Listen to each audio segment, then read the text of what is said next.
Before we begin this section of the course, you should make sure you fully understand the parts of speech, that was Chapter 1, and sentence types, which was Chapter 5. If you have any doubts about these, you should go back and review them, because they're so important to understanding this section about clauses.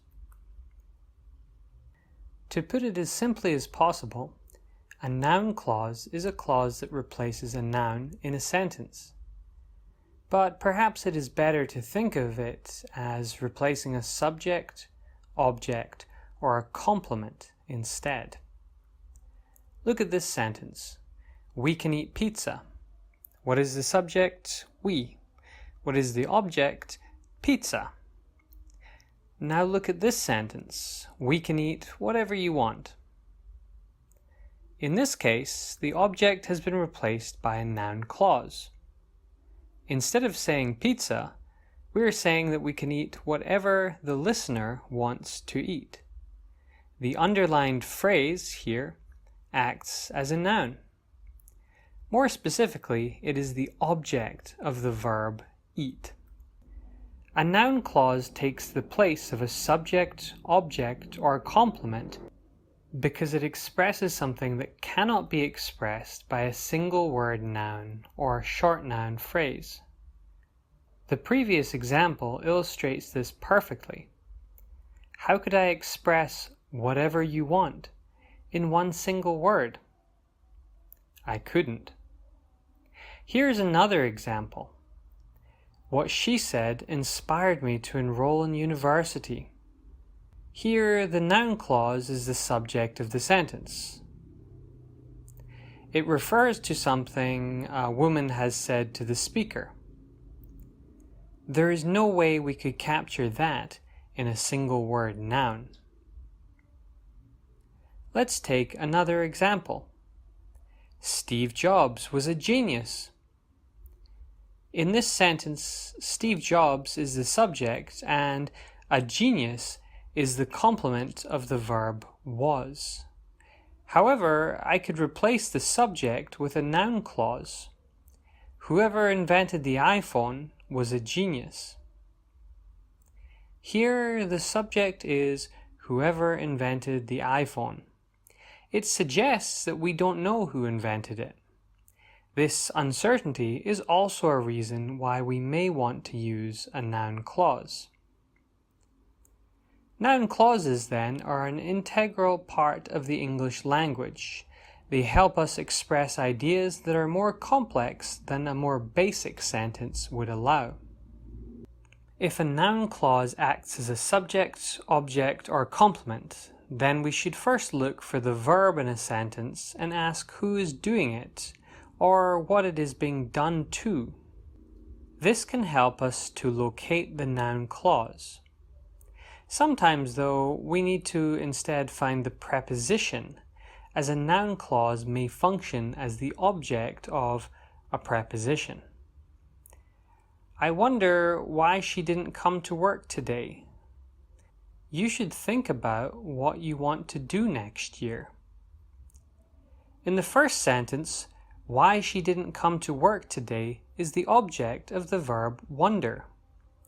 In the second, what you want to do next year is the object of the preposition about.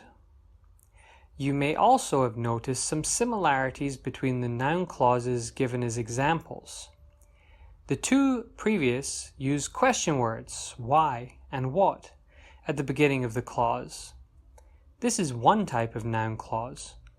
Look for clauses beginning who, what, where, when, why, or how. I know why you were angry. I know how you did it. I know where you were yesterday. I know what they will do. I know who will win the race. I know when she will arrive. There are also ever clauses. Find words like whoever, whatever, and wherever to locate these clauses. You can invite whoever you like. Whatever you want to do is fine with me. We can meet wherever she wants. Next, there are clauses beginning if and whether. I wonder if they will call us tonight. Do you know whether he is still working for NASA? Finally, there is the that clause.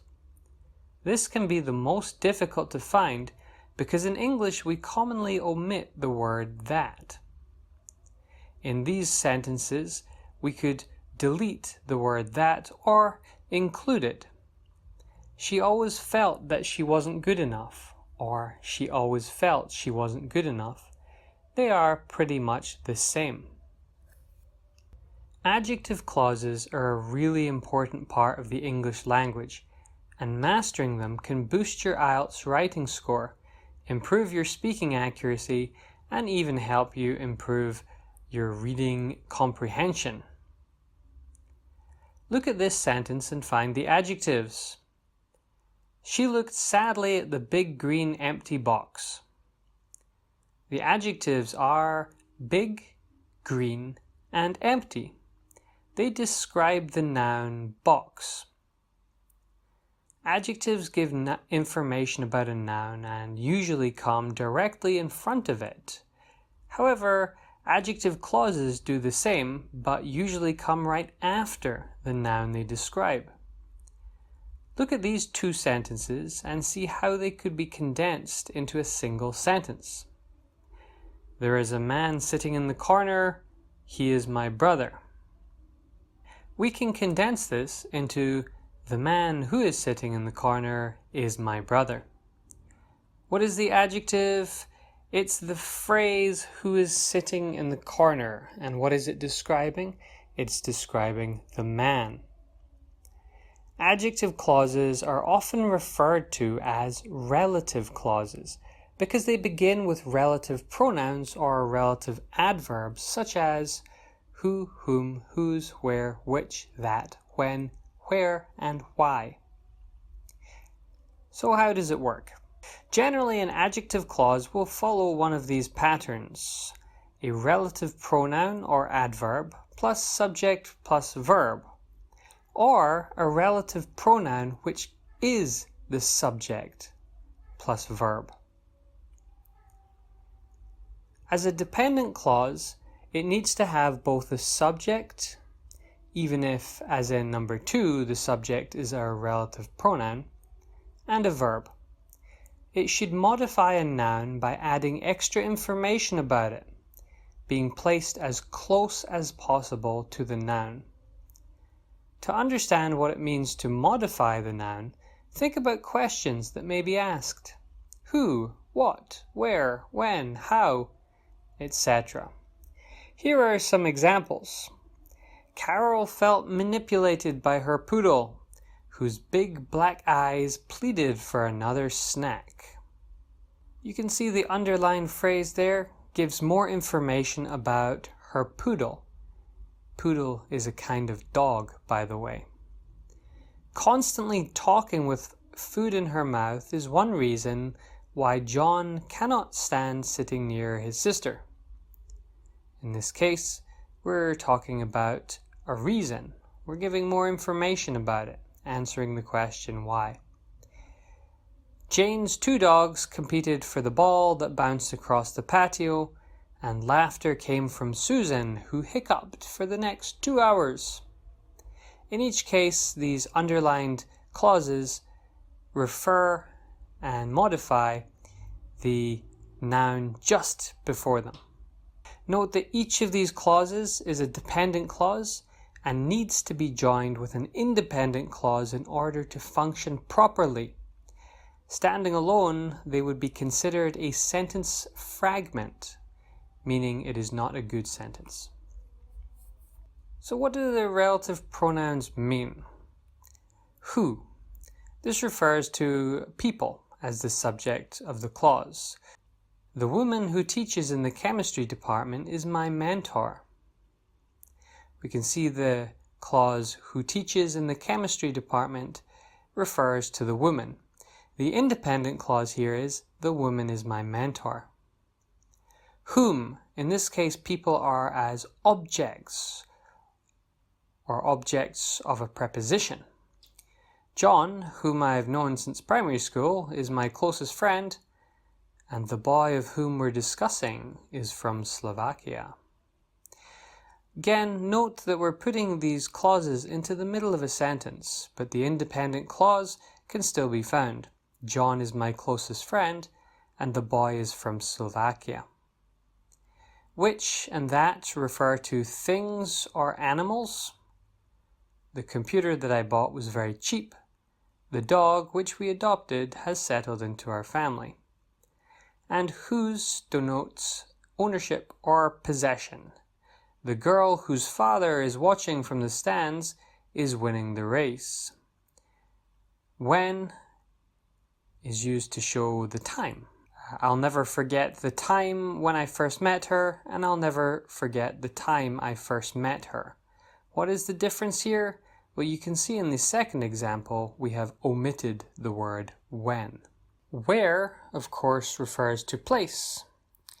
This can also be omitted, but it must be replaced by a preposition.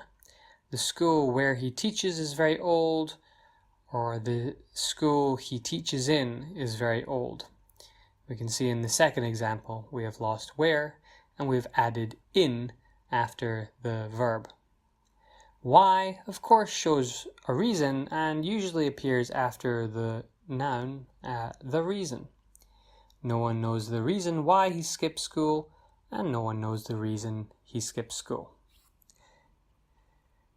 You may have noticed in some of these examples, we have missed out commas, seemingly, but there are some rules for this.